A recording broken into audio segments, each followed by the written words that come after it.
alaikum wa rahmatullah. Alhamdulillah wa salatu wa salam ala Sayyidina Muhammad wa ala alihi wa sahbihi ajma'een. Bismillahir Rahmanir Rahim. In the khutbah earlier today, almost very brief in passing, almost mentioned the ayat from the ayah from the Quran. Inna dhanna la yughni min al-haqqi shay'a. All right, it comes in two places in the Quran. Well, specifically, you can look in Surah Al-Najm. It's a short, you'll see it there, inshallah. Yani, in terms of ma'na, meaning,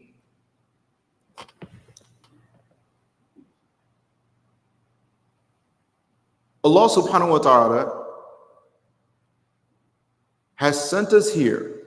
And when He sends us here, when we are born, how much knowledge do we have? Zero, right? We're starting from scratch. The only knowledge that we have is actually an instinctive or subconscious knowledge. If you like, it's very difficult in English, right, to categorize it, but you and I would know it as fitra, right? That fitri knowledge, meaning there's an aspect, and with the ruh, when the ruh is placed into the badan, into the physical form of the baby in the womb of the mother, okay, that knowledge of la ilaha illallah is there. Okay? Now, but when you're born, outside of that, you're starting from scratch. Now, that being the case, how much around of what goes on around us is actually correct in the sight of Allah? Per the amr of Allah, per the sunnah of whatever Nabi is alive at that time, how much of what actually occurs in the world is actually in line with Mashiatullah, with the Iradatullah, with what Allah wants? If you had to give it a percentage, what would you call it? 10, 20, 30, 40, 50, 60? Oh, I'm interactive. So if I ask you a question, I actually want you to answer. It's not like the khutbah. There you can't do it. Now you can. What would you call it? I'll say 100% because everything is the will of Allah. No. In alignment. So when Allah Ta'ala says, because now like this is a whole other thing. We're going to have to talk about this. This is where people mess up with the understanding of aqeedah, right? And qadrullah. What we're talking about here is Allah Subhanahu wa Ta'ala wants what for humanity? Salvation, right? Najat, rahmah, mercy, compassion, very generic translation, right? Maghfirah, forgiveness, isn't it? Allah Ta'ala wants to give us His fadl. Allah Ta'ala is trying to love us, just wants us to love Him back.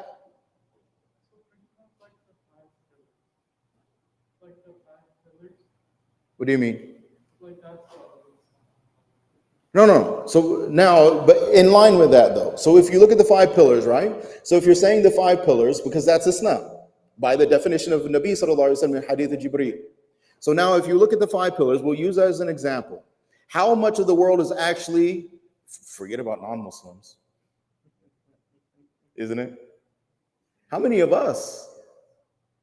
Because Allah wants Islam. Because Allah Ta'ala says in the Quran, how many deens are there to Allah? 1. What is it? That's it. So there's only one acceptable lifestyle. Not 2, not 1.5, not version 2.0, just 1. And that lifestyle is known as deen. That's the translation. Deen. Okay? So the deen of the vast majority of the people on this earth is what? Kufr, shirk. And now when we get to the Muslim community, mashallah, based on our very definition of Islam, per our beloved Nabi Sallallahu Alaihi Wasallam, how many of us are actually even doing that? Those 5 pillars. I would even make an argument to say that yet, inshallah, it is happening, will happen, we will keep working. You would be surprised how many Muslims don't even know what they believe in. They have never taken a proper aqeedah course. The only thing they got was like, the Sunday school level, like la ilaha illallah, and like maybe they put a little rhyme to it and everything. Like, mashallah, 2nd, 3rd grade, and that was it. And those of you who've ever taught Sunday school or anything, you know what happens. Like by the time they hit like roughly about 6th grade, they start to lose interest. And if the teachers are not captivating, if they cannot keep the interest, then they lose those kids. The kids don't even want to go, much less like if they do show up, that they're paying attention and actually getting some benefit. And then there's a whole nother issue is the teacher even qualified to teach? You know how many places I've gone where they've asked me to come in and do assessments, right? To assess their academic endeavors, let's say, right? And I kid you not, there are numerous teachers that tell me that they are literally either that morning or that night sitting there and going over that material themselves.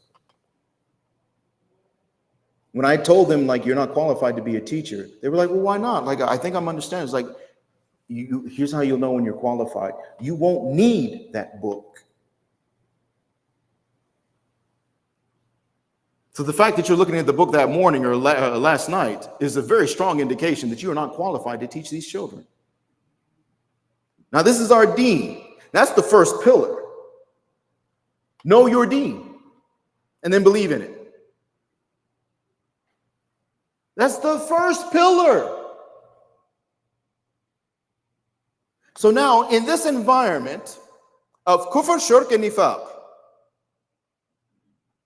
and you and I are being born into it, no knowledge, outside of the fitri exposure, what do you think is going to happen to us mentally?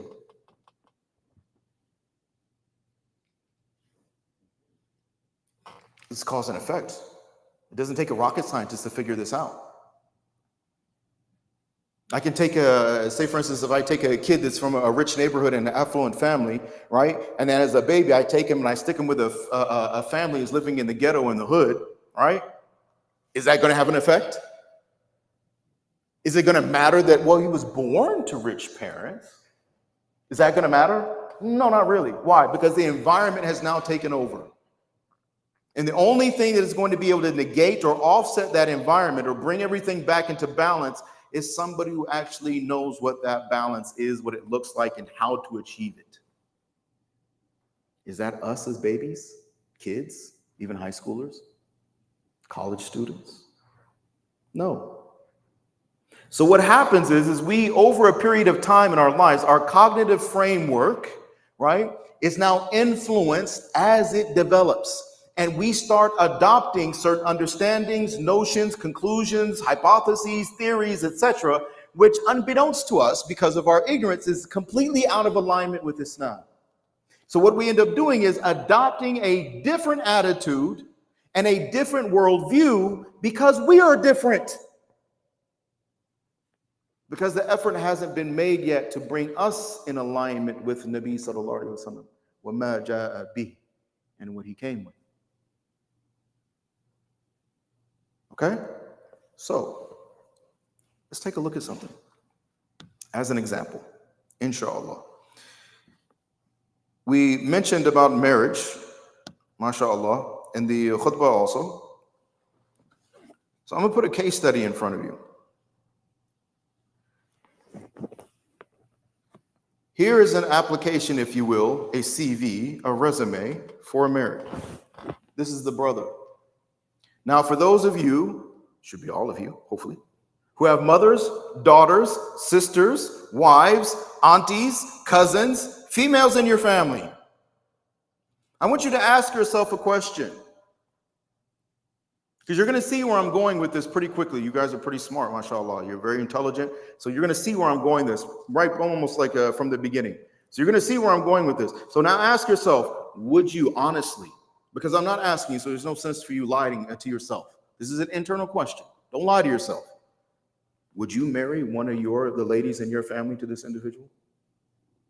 And if you are a sister and you are watching this, would this individual be acceptable to you?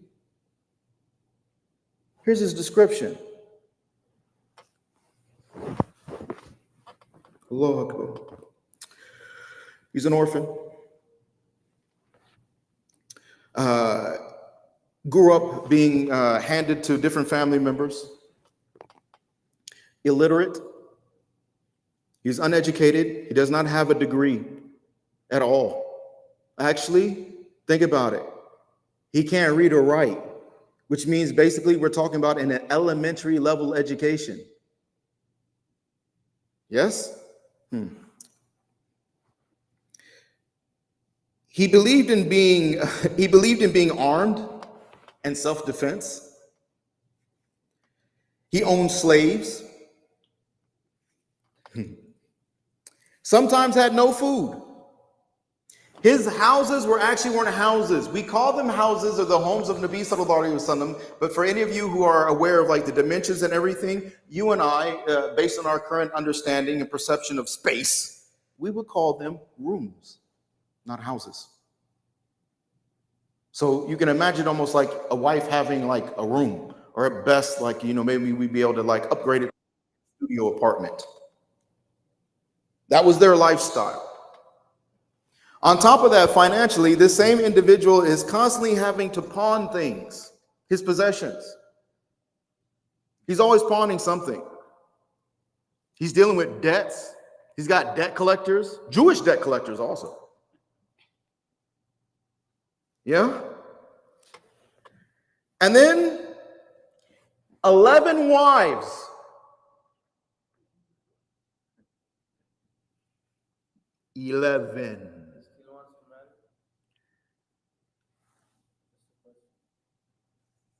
Maybe we're not doing it right.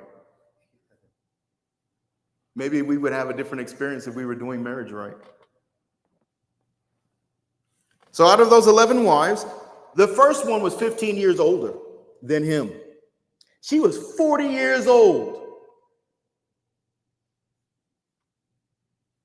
His next one was 8.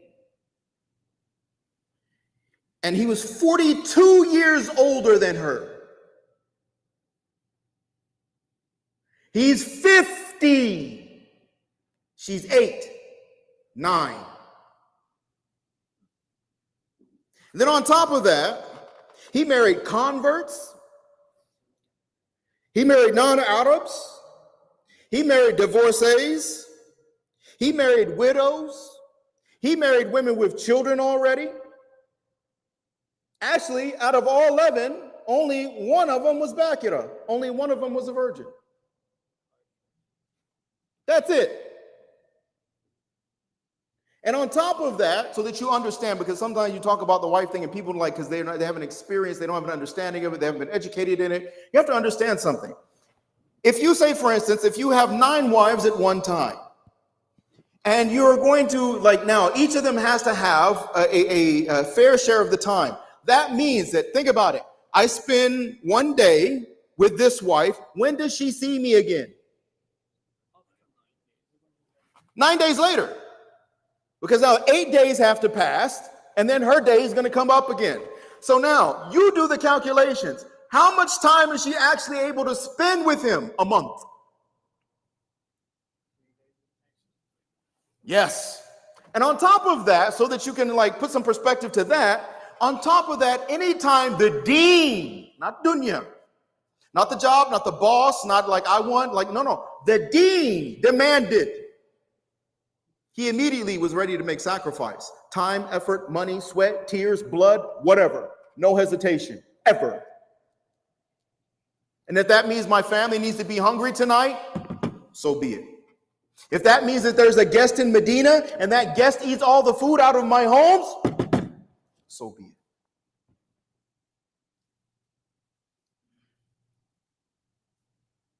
And then on top of that, he's got enemies. He fights with his own family. His family members have tried to kill him before. And then the Jews are trying to kill him. Munafiqeen are trying to get rid of him. But if that wasn't enough, because we can understand those social aspects. Oh, no. This guy is prolific with this whole enemy thing. Oh, he's got governments, superpowers that basically have him on a hit list, kind of no-fly list. This person is a problem, not just in the world. Based on what? The popular socio-political perception of the time. That is in the land that he lives and outside of the land that he lives. So to say that this individual is not a popular individual is a very, very, very strong understatement.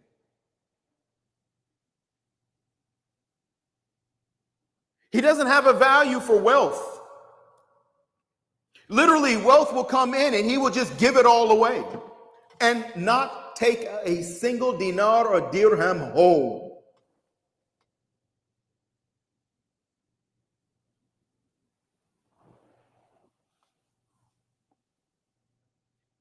How many of you would marry the women in your family to this individual? Be honest.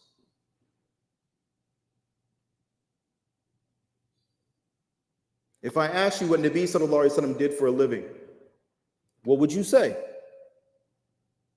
That he was a businessman?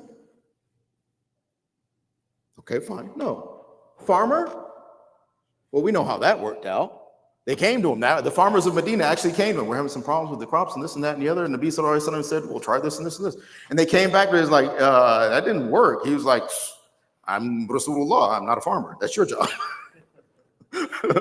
I just gave you a suggestion. I just gave you advice. It doesn't mean this is why. Right? So no, not a farmer. What do you do for a living?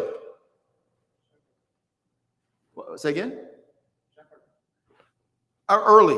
All the Anbiya alayhi salatu wasalam. He was the imam of the masjid, based on the terminology currently used today. So now how much respect does the community have for the imam of the masjid? I just had a situation here, like I gotta, like, mashallah, try to convince brothers to wait 2-3 minutes to see if the poor imam like had to like a trip or like it just had a hiccup or came out of the bathroom late, to just wait to start Asr Salah. Subhanallah.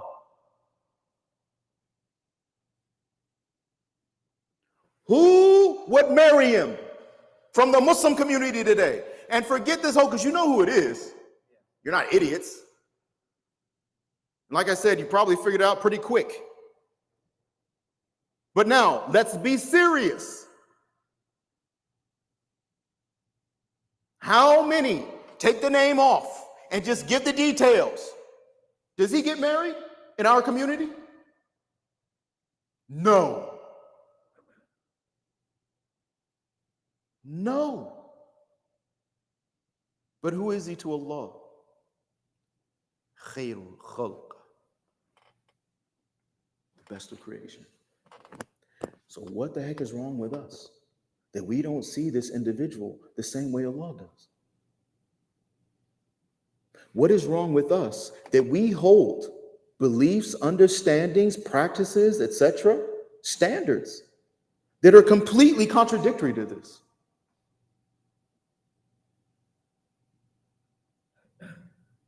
So now when a person professes, says, I love Rasulullah sallallahu alaihi wasallam, I say, do you? It's not should you. We all know the answer to that. But we don't die lying to ourselves. This is not about being exposed or embarrassed in front of other people. This is about being exposed in front of ourselves and embarrassed in front of Allah. And God forbid, none of us want to show up. And like, you imagine on Yawm al-Qiyamah, and Rasulullah sallallahu alaihi wasallam is there. And now mind you, when we say Rasulullah sallallahu alaihi wasallam is there, that thing, that person, that entity, shay, that you know as Rasulullah sallallahu alaihi wasallam, he is only Rasulullah sallallahu alaihi wasallam because of the things that you are out of alignment with.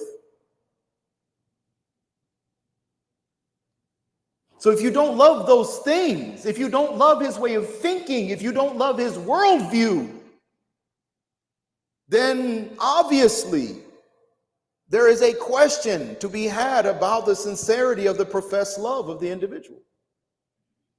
True or not? I told you it was going to be uncomfortable. But that's what's necessary, isn't it? Because like first you have to diagnose the problem and understand the problem, and then Allahu Akbar, then the amazing part happens, the application of the solution. Treatment, right? But if I don't think I'm sick, am I ever going to want treatment? Am I ever going to want the medicine? Am I ever going to want the solution? No, because I feel I'm fine. I feel that I'm healthy and hale. But those, you know, a criminal can always spot another criminal. You know that? Oh, they can tell the shiftiness, the types of moves, like, because they can recognize the patterns of behavior. So a criminal can recognize another criminal. Just like a businessman can recognize another businessman. Even a physician, I found out physicians can recognize another physician, be like, oh, he's a doctor, I can tell. How can you tell? I just know, I can tell. There's just like a manner, there's a way. Like, I don't know, you guys too, huh? When somebody, like, from my perspective, when somebody's like has studied Deen extensively and is like, mashallah, engaged, like, mashallah, like, you can tell. Here's the thing. The same way a criminal can spot another criminal, an enlightened person can spot another enlightened person. So these shuyukh that are out there, these enlightened individuals, when they see us, they see that we are not enlightened. Just because we can't see it, right, even amongst ourselves, does not mean that it is absent, that the issue isn't there. It just means that we're not capable of recognizing it. But how do you know when you have cancer? May Allah Ta'ala protect our health. Alhamdulillah ala sihhatina. Is it something that is obvious and apparent? And here's the catch. Usually by the time the cancer is manifesting in the person's like physical health, a lot of times it's too late. So by the time you actually see the symptoms where you can recognize it as an individual, like a lay person, it's too late. What do you need? You need a professional. And then once you find out you have it, you need a professional to treat it, don't you? It's a serious sickness. It's a serious illness. So now when we look at this and we say that here is the best that the ummah has to offer, none of us would ever, like, now if you didn't know who this person was and I said, there's a description and this is the best person the ummah has to offer, please marry your daughters, etc., sisters, whatever have you, like, mashallah, to this individual. Nobody is signing up for that. But I tell you that this is Muhammad, Rasulullah, Nabiullah, Habibullah, Khalilullah, then you will say, oh yes, absolutely, definitely.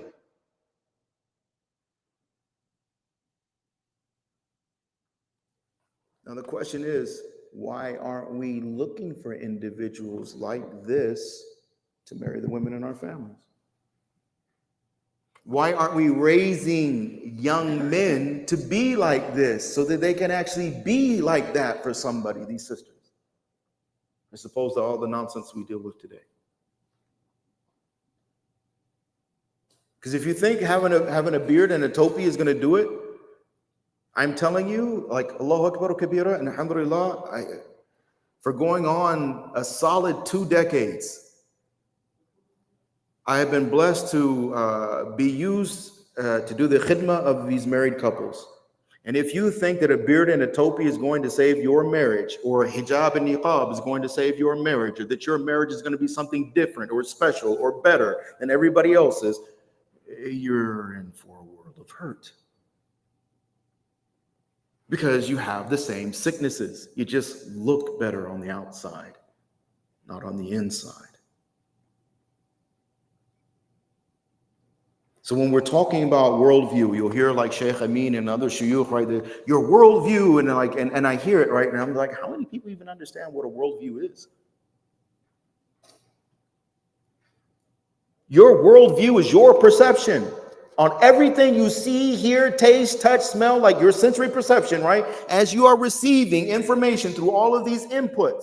Now, and then there's the one that is you. So now these two things, like a chemical reaction, when they come together, what is the result? What process does it go through to produce that result? Are you aware of the potential influences that are constantly trying to come in and dilute and corrupt, distort those conclusions? That's Shaitan's number one goal. That's how Shaitan actually takes people out of the fold of Islam without them even knowing it. Example. I just refuse to accept that he married an 8-year-old girl. You're kafir. Because you're a pervert too. Aisha radiallahu ta'ala anha says herself that she never saw the private parts of Nabi sallallahu alaihi wasallam.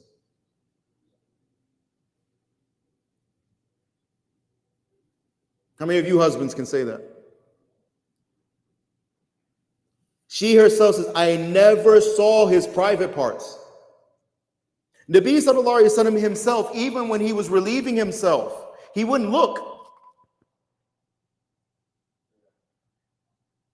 Even at the remainder, when you're done, he wouldn't look. He would only do it like roughly, I think it was once every 30 days or 40 days to make sure there was no blood in the stool or anything like that, indications of sickness. But he wouldn't even look. And now we are taking that perversion that is in our minds and our cognitive framework, superimposing it over the best of creation. And because of this, now this individual has lost her Islam or lost his Islam. Because there was something wrong in Deen. No, there was something wrong in him. There was something wrong in her. And while they were like trying to process the world and process all this information with no framework whatsoever, they don't have knowledge of Deen, they don't have experiential knowledge, this is nothing. They don't even have like a proper mentor to help them through the process, to navigate the process. And now they're coming up with these conclusions, and they're very vocal about it. So now not only are they responsible for their own sin of disbelief, but now they're going to compound it because they are going to share those sentiments, those conclusions with other individuals, and they are going to further corrupt and destroy their understanding of Deen and potentially cause them to lose their Islam also. And all of it is avoidable. Every last aspect of it is avoidable if we're willing to tell the truth to ourselves. That's the catch. Think about Nabi sallallahu alaihi wasallam, think about his life, and think about how unacceptable it would be today. I'm talking about alive right now today. Can you imagine? Like, let's get everybody alive at one time, right? So now Nabi sallallahu alaihi wasallam has 11 wives. He's got one that's like 15 years older than him. He's got another one. He's 42 years older. He's got 11 of them. And Allahu Akbar. Think about this. And he's supposed to be the leader in the community, but he never has any money. He's constantly having to pawn stuff and borrow money. He wears simple clothes. He only cuts his hair periodically. It's not like a regular. So like in terms of like conceitedness, like no. Like mashallah, alhamdulillah, his Mubarak face and body is naturally a very handsome, amazingly beautiful individual like Yusuf alayhi salam, right? But still, like that conceitedness, that vanity, absent. He would ride around on a donkey, not a Mercedes. Now, mind you, because like to give some like, well, they didn't have Mercedes back then, brother. That's why he didn't drive one. But if maybe, like, no. Before you start making jackalope statements, okay? They had red camels, which were prized at that time. They had the Arabian horse is famous world over, even during that time. Just like weapons from India during that time, you probably didn't, it's like a little footnote thing. Most of the weapons, like especially the best weapons that the Sahaba were using, that you would find in Jazirat al-Arab in the Arabian Peninsula, were actually produced in India. You know that, huh? Yeah, mashallah. You were actually giving to Islam before you even knew it.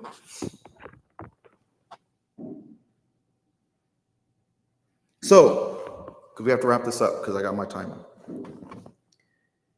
Nabi sallallahu alaihi wasallam said, "In the Ma'bu'athtu," so the only reason why I have been sent is to do what? To ennoble the akhlaq of the human being. Through what? Islam. So if you don't practice Islam, will your akhlaq be ennobled? The answer is no. So now we need to address this issue where we have all these young people and these like, mashallah, getting married now, and they're making stupid statements to their parents. The parents come to me with tears in their eyes, and I can completely understand because their child is telling them After the parents made all this effort and sacrifice for their dunya and everything, but like not so much on the deen side, so this is how we got here. So now, Allahu Akbar, now this parent is saying, my child is telling me that he or she just wants to be a good person, and that's enough. I can tell by your actions, you've encountered this also. I just, just be a good person, don't hurt anybody, right? Like, be generous, like, and that's my goal in life, to be a good person. Okay, this is where you get them, okay? Because this is a completely bogus, this is complete nonsense. This is like first graders coming up and like rambling on about something, all right? Complete and total utter nonsense. First of all, what is good?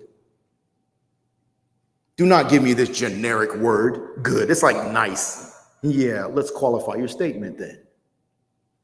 What is good and what is bad? How do you know? I have deen.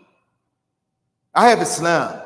I have wahi from Allah subhanahu wa ta'ala to Nabi sallallahu alayhi wa sallam. I have almost 1,500 years of piety and scholarship backing me up.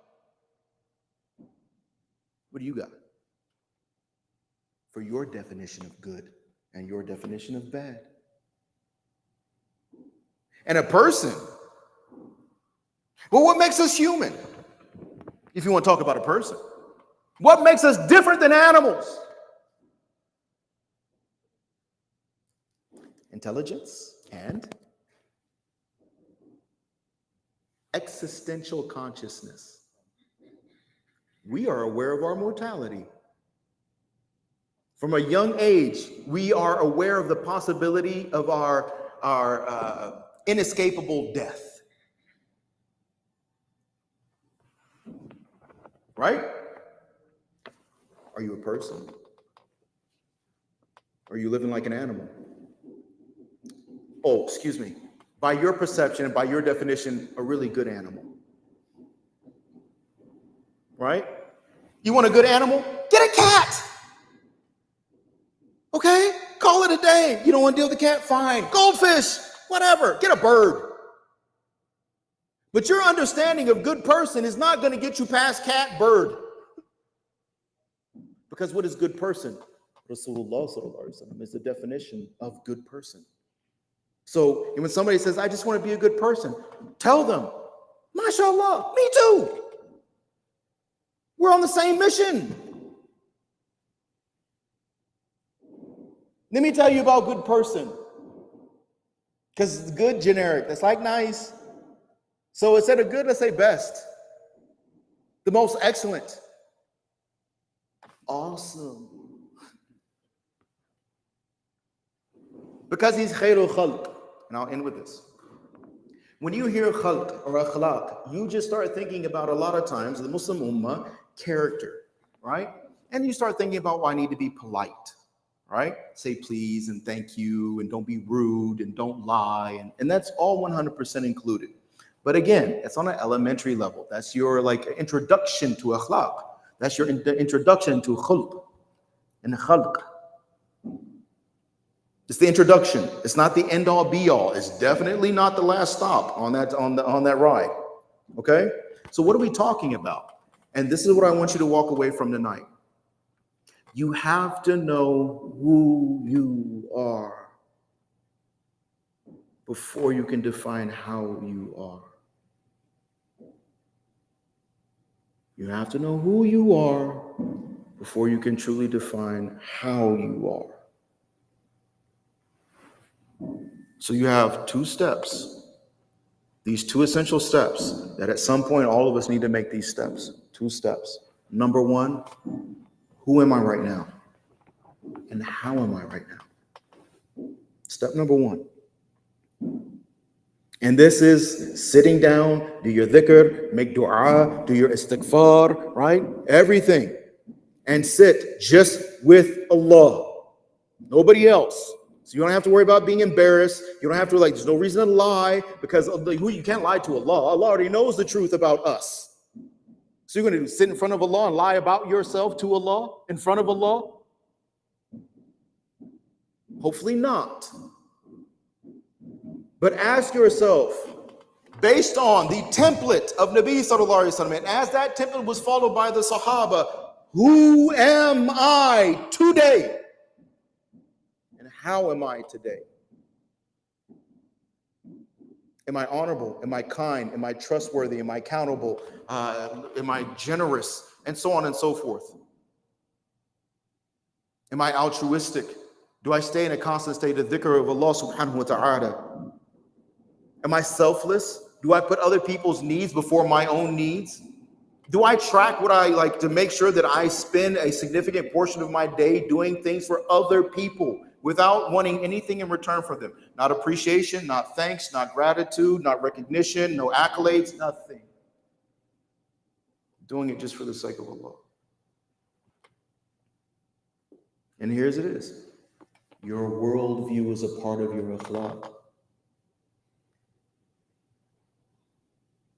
The same way when you talk about being rude or polite, that's how you treat an individual. How do you treat humanity? How do you treat the world and everything that's going on in it? That also has a response. And that is where our Islam comes in. Without knowledge of Islam and without knowledge of our own selves, honest, blunt force trauma. Do not be shy to go ahead and kick your nuffs where it hurts, so to speak. Okay? It's okay if it's lying there writhing on the ground for a while. It's caused enough trouble up until this point. So give it a good swift kick and just tell us, you stay down there for a minute. We got some important work to get done here between me and my Rabb, Allah subhanahu wa ta'ala. Messing around with you, you're going to end up getting all whole situation destroyed. So what? So I can feel comfortable with the lie? So I can feel comfortable with my ego? So I can feel comfortable with my perceived social status or financial status? What benefit is that? To a whole bunch of selfish people around me. And that's the kicker. We do all this stuff for other people, not even realizing that most of the people don't care about you. The only time they actually care about you is as it relates to them. They really don't care about you. Vast majority of them.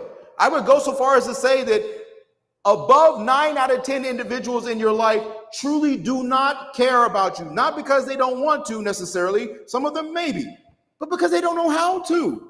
They're selfish. They've never learned to be selfless. So of course, even when they love you, they're selfish. Even when they're trying to be nice to you, they're selfish. Even when they're engaging in their relationship with you, they are selfish. But it's not you. That's how they are with everybody. And when you understand this, you will save yourself the drama and trauma of trying to please people and to reach their expectations. You have one entity to please and only one set of expectations to meet. And it only comes from one Rabb, Allah subhanahu wa ta'ala. So sit with Allah and find out that step one. Who are you really? And how are you really? And then you're ready for step two after you get this one checked and confirmed. With who? Go to the doctor. Go see the professional. Sit down with him. This is what I'm going through. This is what's happening right now. Here's my conclusions. This is what I'm thinking. He'll make some adjustments. I almost guarantee it. Minor, right? But he'll make some adjustments for you. And it will be 100% for your benefit, inshallah. And then from there, you're ready for step two. Who do you want to be? And how do you want to be? Now, when you go for education, Allahu Akbar Kabira, you're not just sitting in class, you're not just taking a course. Now, oh, no, I'm on a mission. I'm learning why? Because I'm learning who I want to be and how I want to be. Internalize? How do you get any more internalized than that? With this alone, if we can get young people to do this alone, with us as mentors, as practical examples in our day-to-day lives, we can turn this entire situation that we're dealing with here around. We can turn that corner in such a relatively short period of time. It would amaze you, but it would be by the fadl of Allah subhanahu wa ta'ala, because that's what happens when we obey Allah. That's what happens when we walk in the footsteps of Nabi sallallahu alaihi wasallam. All the barakah and all the fadl comes from Allah. The rahmah rains down on our heads from Allah. The maghfirah, right, enshrouds us from Allah subhanahu wa ta'ala. And now no matter what difficulty or challenge you're going through, you will be like those families we were talking about in COVID, right? Everybody else is stressing out and freaking out and like they're getting angry and frustrated and irritated. And you got these beautiful Muslim families that are sitting there and they're just getting closer to each other, right? Strengthening their relationships as Muslim family members and getting closer to Allah subhanahu wa ta'ala. But can that only happen during COVID when we're locked in the house? No. It's accessible to us every day if we want it. We just have to want it. And that's really what it comes down to in the end. We don't want it. For me personally, this is the hardest thing to deal with.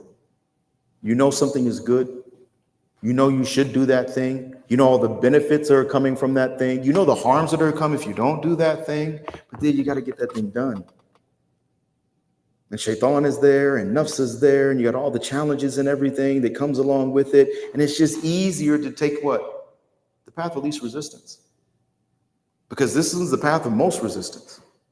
And a lot of times we just like fold up shop and then we go that way. I know, I go through it too. I'm a human being just like you guys. So may Allah subhanahu wa ta'ala accept all of us. May Allah ta'ala make it easy for all of us. And may Allah subhanahu wa ta'ala give us that understanding and that desire to want what He wants. And may Allah subhanahu wa ta'ala save us from wanting anything from this dunya, because that is the path of destruction. You want anything from this dunya, you will pay a price that is exorbitant, to say the least. To say the least.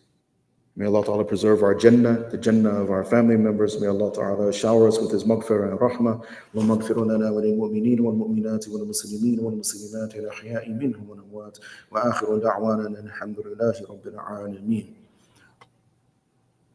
Questions? Well, we are living in the environment, very hard environment nowadays. You know, a lot of pressure, you know.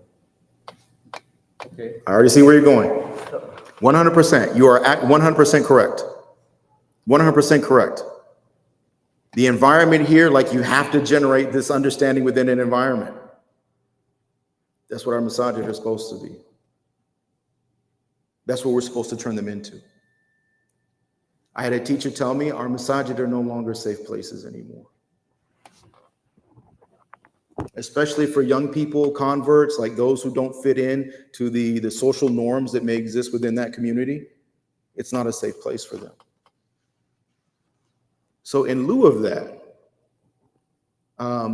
there are many shuyukh, ulama, khudama. They're not like scholars or anything, but mashallah, Allah Ta'ala has blessed them with an understanding and a passion of developing what's necessary to facilitate our overall health and benefit of the community, right? And this is where now you see all of the efforts that are going into as far as like, ourselves, even Islam of Mind, right? So there's an effort like as far as like a gym and recreation center for the youth and everything, but tied in with like so they can learn their deen at the same time. And so on and so forth. There's any number of things, the camping thing and going out, any number of things. But we have to generate that environment. And when we say generate an environment, know something. It's really one thing. It's not the building. The Muslim community is fixated on buildings. It's not the building. It's the people, no matter where you put them. You put some amazing people. I don't care if you put them in a field, right? The environment has been generated. And if you go and sit with them, you'll have an amazing experience, inshallah. But you take some really bad people and put them in a luxurious building, right? That building, it's like, you'll feel like it's just a really nice bathroom, all right? You go in, you notice it, but at the same time, you still can't wait to get out. You relieve yourself, do what you got to do, and you'll leave there. Because at the end of the day, it's just a bathroom. Some people, like, they generate environments like that. So when you're talking about environment, in all actuality, what you're really saying is we need a serious core group of Muslims that are willing to come together in the footsteps of Nabi Sallallahu Alaihi Wasallam and the Sahaba radhiyallahu ta'ala anhum and do what needs to be done. And I'll tell you, like I this is the mission I am on. And I'll tell you where the challenge will come in. I have so many brothers and mashallah, different levels of consistency. Here's where it is. We're wealthy here. And as one wealthy brother taught me, he himself told me, he says, why when I didn't have money, I was more generous. And as I got wealthier and wealthier and wealthier, and now I'm like doing really good, I'm stingy. He's like, I noticed this change in myself. And I was like, may Allah bless you. This is what I'm talking about. Be honest with yourself, right? That's what he's doing. He's like, I'm more stingy. And it's like, subhanAllah, at least you recognize it. That's the reason why we don't have the environment. We have people that are willing to give money to bad leaders, bad management, lost causes, money where they don't even know where it ends up, to individuals who end up like using that money for other means and other agendas and intents, so on and so forth. Meaning like the Muslim community, when it comes to spending their money for themselves, right? Making, investments and so on and so forth. And do I want to get involved with this business? Oh, subhanAllah, they will scrutinize the heck out of it. But when it comes to this, not so much. So we have all of these organizations that are in the Chicagoland area. There's well over 300. Well over 300. They are not of all of them are not of the same caliber. My suggestion to you is donate and support those organizations that are willing to do what's necessary to generate those environments accurately, correctly. Not in piecemeal, not, well, we got just this part, we're not worried about these parts. No. Holistically, they're willing to do it. And there's components to it. And some of these organizations are working on those on that component level. You take care of the education aspect. We'll take care of the health and recreation aspect. You take care of with the women and children aspect, right? They're doing it. We just need the Muslim Ummah to actually be generous. You have a list that you recommend on this 300? Say again? You have a list that you recommend personally?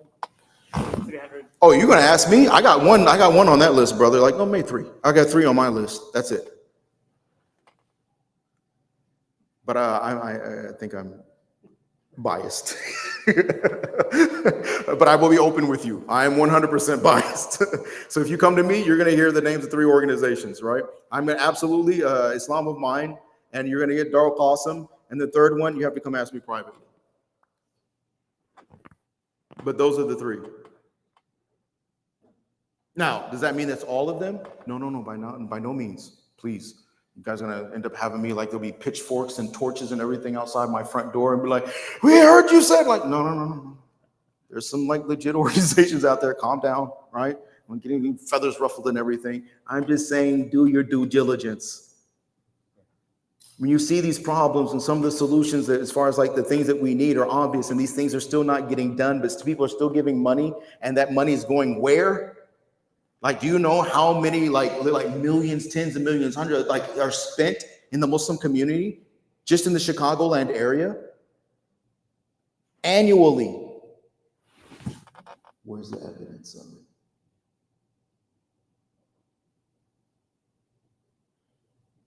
it? The population of the Muslim community in the Chicagoland area is steadily increasing. Even though the trend for the state of Illinois, I think they lost something like 200,000 residents, high taxes, people are ticked off with the government stuff and all that, right? So people are actually leaving the state of Illinois, but the Muslim community in the state of Illinois is actually increasing.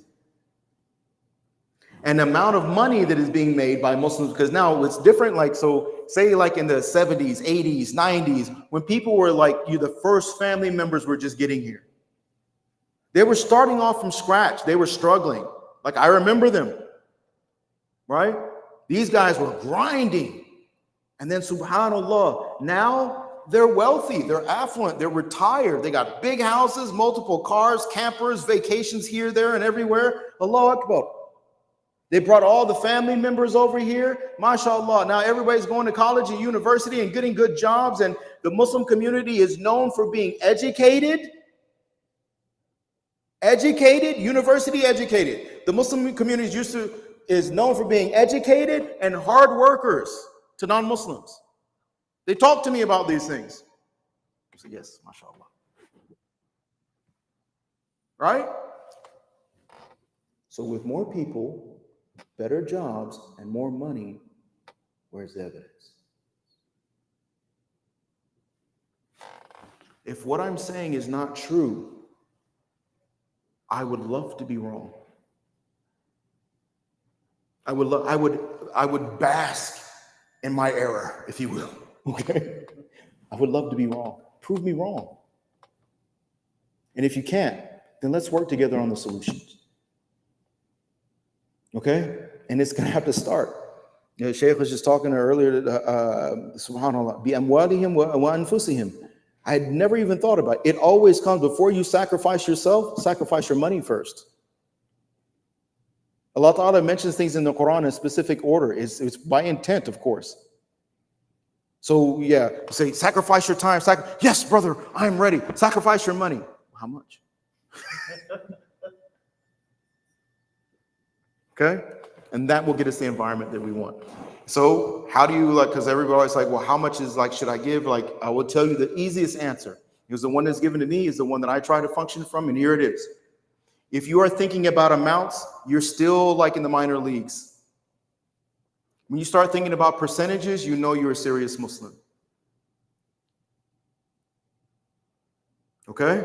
When you start thinking about percentages, then okay, look at it. So say, for instance, this guy, okay? We'll call him Abdullah, Muhammad Abdullah, okay? Muhammad Abdullah is mashallah, Allah Ta'ala has blessed me and by his fadl, Allah Kareem, mashallah, I'm blessed. I'm living this lavish lifestyle. I'm so comfortable.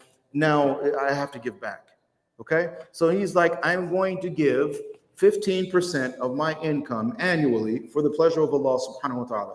Not as good as the Sahaba, right? But the minimum is a 10%, right? 1/10. So you do 10% of what the Sahaba did. So I got my 10%. I add a 5% onto it just because I know how I am, right? Got to make up for all the bad stuff. So I'm going to add another 5% just because I need some security here. Okay? 15%. I'm just going to give it to Allah subhanahu wa ta'ala. Now, instead of just going and dropping it off at any masjid or wherever happens to be the closest donation box, mashallah, he's now I'm investing in this deen. And I want this money to actually have the most impact and help the most Muslims in the Muslim community as is possible. So now he does his due diligence. And he goes and he actually speaks with members of organizations. And he asks for things like transparency reports and updates and things like that, right? And then, mashallah, he says, now, I am with you. I'm going to roll with you. That's the reason why I went through this whole process. So 15%, mashallah, there's a percentage of it, I'll give to the masjid. There's a percentage of it, I'm going to give to but this percentage is yours. Every year, whatever it happens to be. I make more money, mashallah, we're all going to benefit. Whatever that percentage is, it's yours. Let me know when I can come and do khidmah physically. I did amwalihim, now time to do anfusihim. That's when you know you're serious. We like to think we're serious, don't we? Especially when we look in the mirror. Or our wives. Right? Look how serious I am. This is the face of a serious leader. Rabbul Bait. Yeah, again, let's get rid of the delusions. Instead of putting on masks and generating performances, right, based on the expectations of the people that are present at that time, why not just really figure out who we are and who we want to be and how we want to be and just focus on that in the sight of Allah subhanahu wa ta'ala. We can't lose. Your worst case scenario is he almost became like Nabi sallallahu alaihi wasallam. Brother, if I can die and you say that about me, I'm a happy camper. Was he like Rasulullah sallallahu alaihi wasallam? Yeah, no. He's really trying, but no.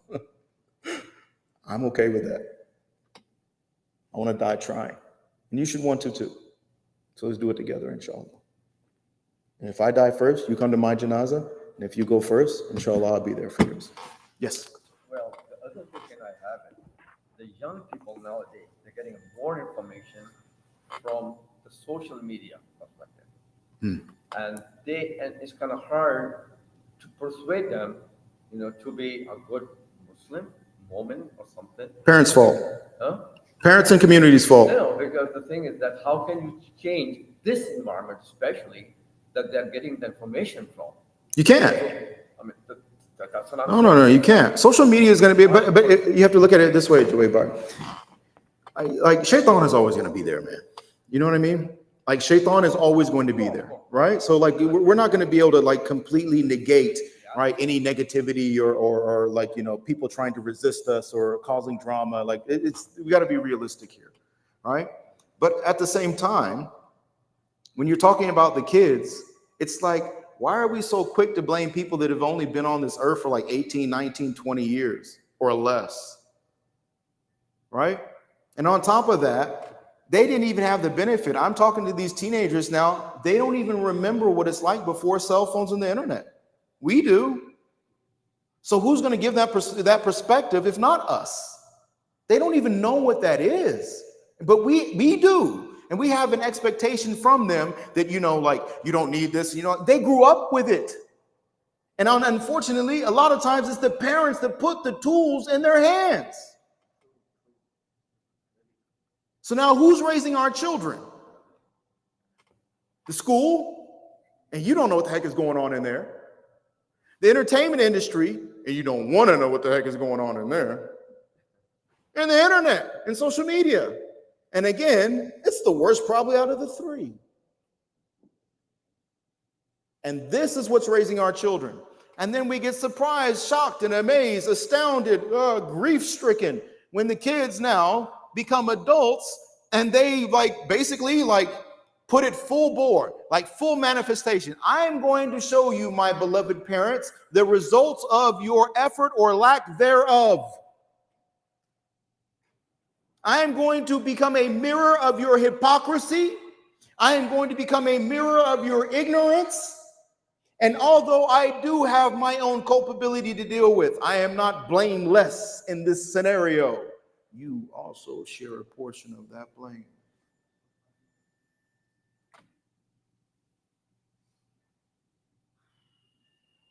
When we start thinking like this about our young people, and instead of blaming them, actually take responsibility for our part of the negative aspect of their lives today. Because we haven't environment. That's the reason why we're sitting here talking about it right now, right? We like, oh, this message has been here for 10 years, 20 years, 30 years, now some 40 years. And it's like, subhanAllah. And you look at it and it's like, you can tell. Maintenance issues as far as like, there's no improvement, just kind of like the same thing or worse year in, year over and over and over again.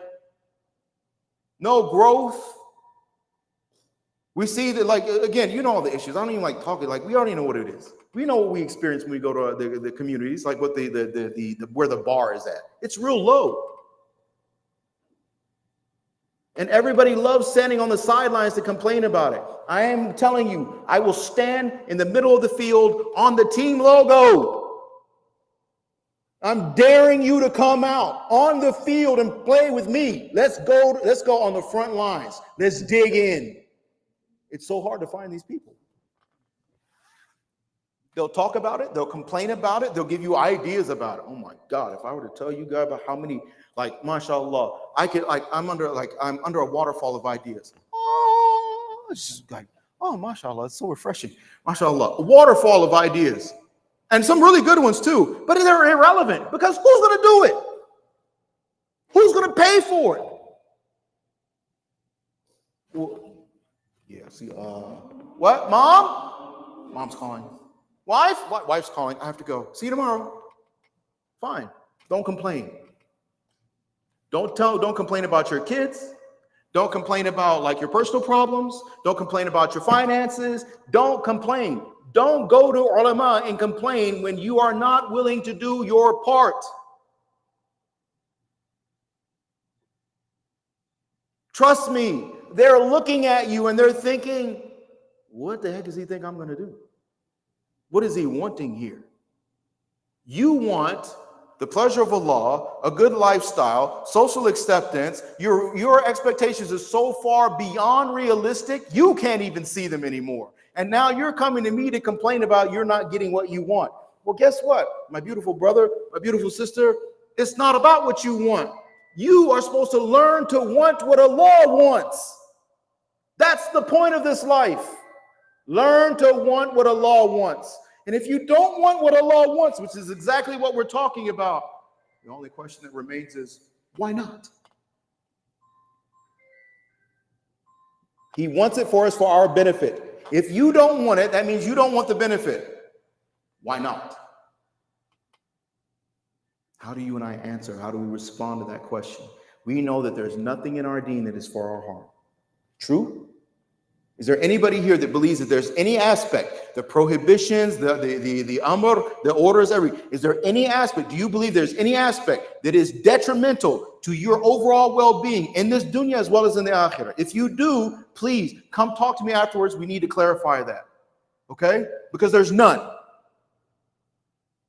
It's all 100% for your benefit, my benefit, our family's benefit, community's benefit, humanity's benefit, and the past benefit, present benefit, future benefit. That's the beauty of Ar-Rahman. So if we're not getting the benefit from our deen, it's because we're not wanting what Allah wants. We're out of alignment. Why don't I want what Allah wants? Why don't I love what Rasulullah ﷺ loved? Why don't I see good person as strictly being defined by him as opposed to the standards established by the social norms in a non-Muslim society? And then we pressure our kids to do what? Conform. Comply with society. Fit in. So they do. And they're done. May Allah Ta'ala protect them and save them. اللهم اغفر لنا وللمؤمنين والمؤمنات والمسلمين والمسلمات الأحياء منهم والأموات يا مثبت القلوب ثبت قلوبنا على دينك يا مصرف القلوب صرف قلوبنا على طاعتك اللهم إنك عفو تحب العفو فاعف عنا يا كريم اللهم إنا نسألك العفو والعافية والمعافاة ونسألك من فضلك يا ذا الفضل العظيم اللهم لا سهل إنما جعلته سهلا وأنت تجعل الحزن إذا شئت سهلا صلى الله تعالى على خير خلقه سيدنا محمد وعلى آله وصحبه أجمعين سبحان ربك رب العزة عما يصفون وسلام على المرسلين والحمد لله رب العالمين.